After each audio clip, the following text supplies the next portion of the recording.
Hello everyone, this is a Kayle guide. This video will include abilities, masteries, matchup, item order, pros and cons. Now, let's together take a look at the pros and cons of Kayle. And now look at the pros. Extremely strong champion in the late game. Can reduce armor and magic resistance of enemies due to the ability of Radiant Blast. At the same time, the ability slows down quite well. Invulnerability to itself or an allied champion can play a decisive role in a team fight. Huge Edom and Runa Diversity, Celestial Blessing can heal and accelerate allies. Interesting combination of support and carry abilities. Can be successfully played with both AD and AP builds. And now look at the cons. Airy weak champion at the beginning of the game. Kayle is difficult to resist most of the enemies, and in fact, you only have to gain experience on the line and sometimes farm minions. There is no way to quickly exit the battle or quickly reduce the distance. She suffers a lot against gap closers. You need to learn how to farm under the tower and to freeze waves of minions. There are no hard and reliable control skills. Can be stunned and deleted in 2 seconds in late game. You can't use the ultimate under heavy CC. You will probably be bullied every game until 15th min.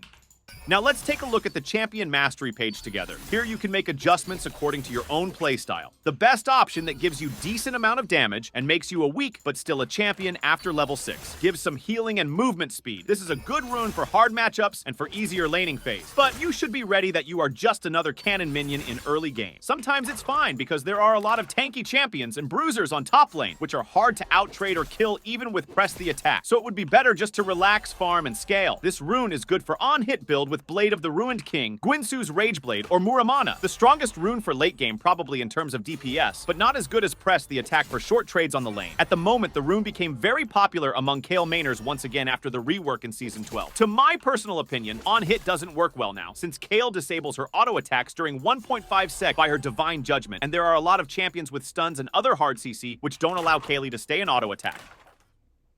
Depending on the opponent's situation and the game's composition, you can make these selections. You can choose Doran's Blade, Health Potion, and Stealth Ward as your starting items. First base back, for your early item pick, you can go for Blasting Wand, Recurve Bow, and Boots. Up to 20 minutes, you can consider purchasing Nashor's Tooth, Berserker's Greaves, and Riftmaker. For your full build, after getting Rabadon's Death Cap recently, you can continue with Zhonya's Hourglass and Wit's End.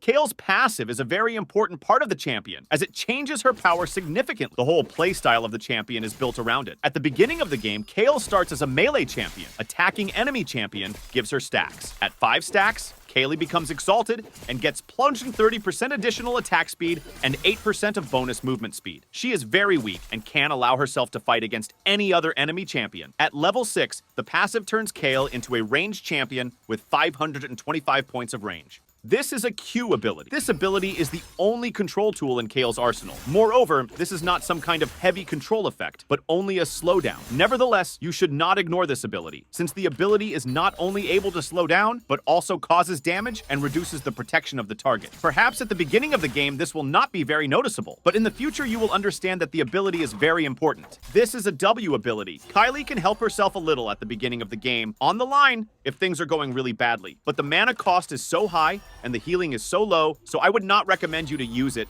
unless you are in such situation that you have a lot of mana, but no HP. In a critical situation, the bonus movement speed can still save a life when, for example, a jungler comes to you, or you want to dodge some enemy's ability, but it's better not to rely on it. Later, the ability will fulfill another important role. You will be able to support your allies. You can speed up your initiator, or you can extend the life of an allied carry. This is an E ability. This ability has active and passive parts. Moreover, both are extremely important. The passive part of the ability allows you to give auto attacks extra magic damage, which actually makes her a strong auto attack based champion. This will become especially noticeable after you buy the first items for the attack speed, Nashor's Tooth, or Kraken Slayer, and reach level 11. The active part charges your next auto attack, and it deals ranged damage based on the enemy's missing health. Kayle's ultimate makes herself or her allies invulnerable, applies AoE damage, and disables her auto attacks in 1.5 seconds. Very often, Divine Judgment is applied to the allied carry if he gets into a trouble, or to the allied initiator, who is going to engage into battle and take the first portion of damage.